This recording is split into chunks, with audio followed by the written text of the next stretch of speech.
justement, vous qui êtes quand même beaucoup en contact avec les enseignes de la distribution, est-ce que vous sentez une véritable tendance pour les enseignes à vouloir mettre l'Internet en magasin, le e-commerce en magasin? Ah oui, c'est totalement indéniable.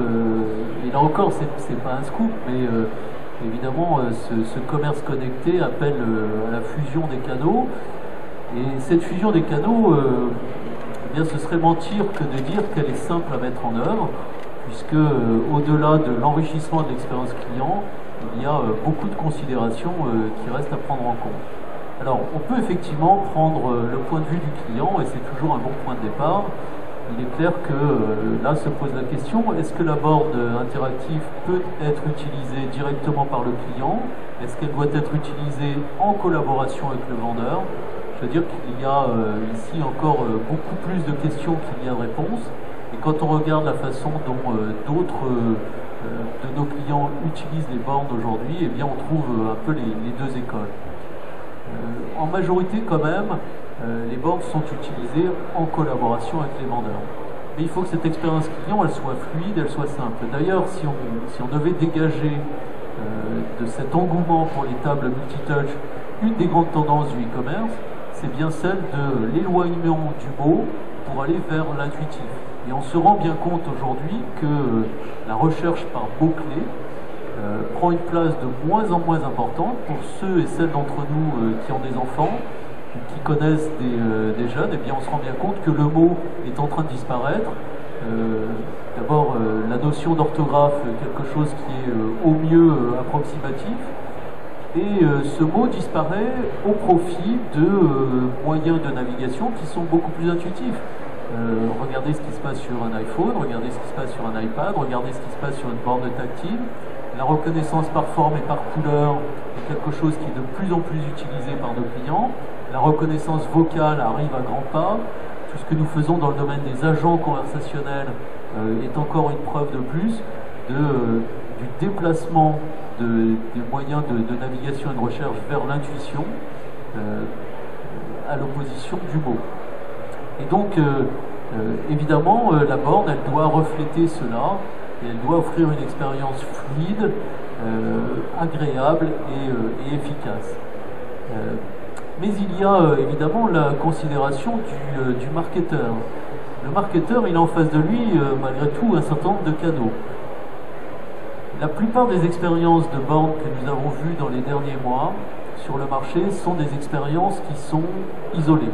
Ce sont des expériences qui ne sont pas connectées au système d'information et qui ne sont pas véritablement insérées dans la stratégie de commerce connecté des clients.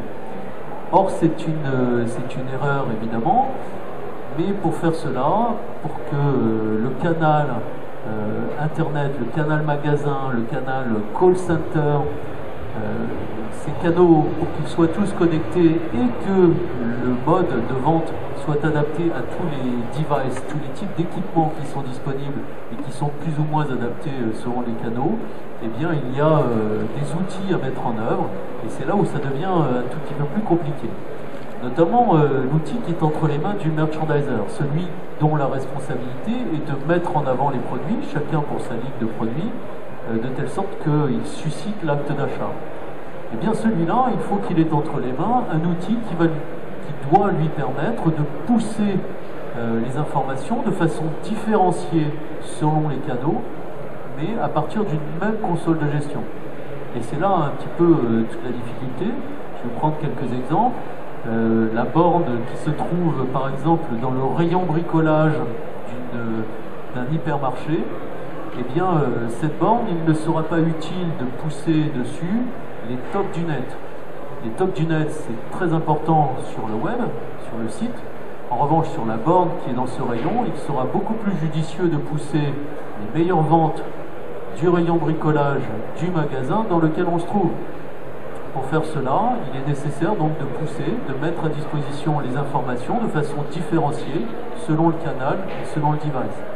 Autre exemple, si je suis opérateur de call center, eh bien, si c'est évidemment la stratégie de la société qui m'emploie, si c'est la stratégie de l'enseigne, il pourra être intéressant de mettre à ma disposition les informations liées aux marges des produits parce que au moment où mon client que j'ai au téléphone doit être guidé entre 2 ou 3 produits qui correspondent à sa demande, eh bien, il sera judicieux de pousser le produit qui est le mieux margé.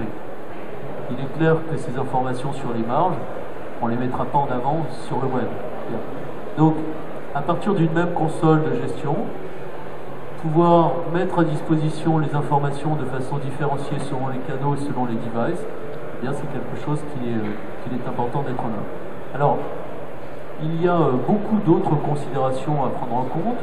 Le temps qui nous est imparti ne permet pas de les examiner toutes, mais il y a notamment des considérations de type organisationnel qui sont absolument capitales et qui heurtent de plein fouet toutes les entreprises, quel que soit leur secteur d'activité et quel que soit leur métier. Est-ce qu'il faut différencier l'informatique et le métier? Est-ce qu'il faut au contraire rassembler ces deux types de compétences au sein d'une même organisation? Est-ce qu'il faut le faire de façon pérenne? Est-ce qu'il faut le faire pour chaque projet? L'organisation des flux d'information, l'organisation du système d'information lui-même, tout cela a des conséquences finalement assez importantes qu'il convient d'examiner et sur lesquelles nous essayons d'accompagner nos clients pour une optimisation de ce commerce connecté.